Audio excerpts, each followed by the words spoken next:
गिबियावनो news portal नायग्रा गासैबो रायजो राजाफोरनिसिम बाक्सा जिल्ला दुलाराय बर' फरायसा आफादनि खुंगा 14थि बोसोरसालिया जथुम्मानि रायदाव आफादनि सिङाव थानाय फोसावदिं दालाय आफादनि जानानै गासैबो रायजो राजाफोरनिसिम जोंनि अननाय आरो मोजां मोननायखौ जोङो बावहरग्रोनाय जाबाय।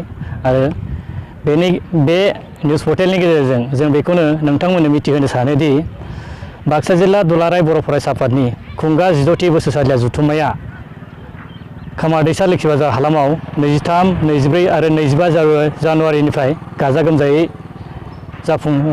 जाफुंगोन। आरो बे जथुम्मायाव बाक्सा जिल्लानि सिङाव थानाय गासै मोन 33 आनसलिक कमिटिनि 1500 थान्दै बिथांमोना बेवहाय बाहागो लाफैगोन। आरो 23 जानुवारि खालि बे जथुम्मानि बेखेवनाय हाबाफारिया जागायजेननानै आरो 24 जानुवारि खालि बे जथुम्मानि फ्लेग बिरहोनाय, लोगोसे सानजौफु समाव एग्रिकालचार सेमिनार, लोगोसे स्टुडेन्ट मिट बेयो जागोन।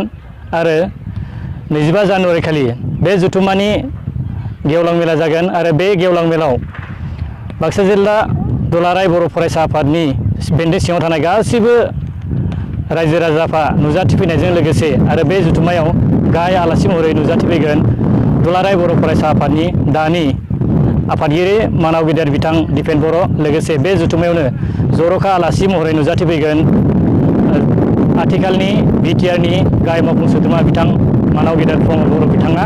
बेनिखायनो गासैबो रायजो राजा नोंथांमोनखौ बे जथुम्मायाव लैहोर फैनानै जथुम्माखौ जाफुंसार होनो थाखाय जोङो फोसावदिं दालाय आफादनि जानानै गुरै खावलायहरनाय जादों।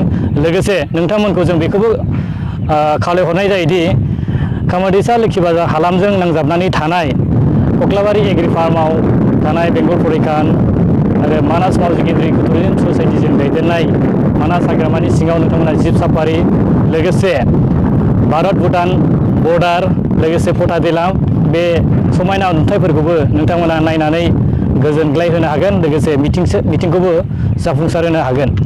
आरो जोङो बेखिनिखौनो नोंथांमोननो फोरमायथिनानै नोंथांमोनखौ फिन बे जथुम्मायाव बाहागो लाफैनो थाखाय जोङो फोसावदिं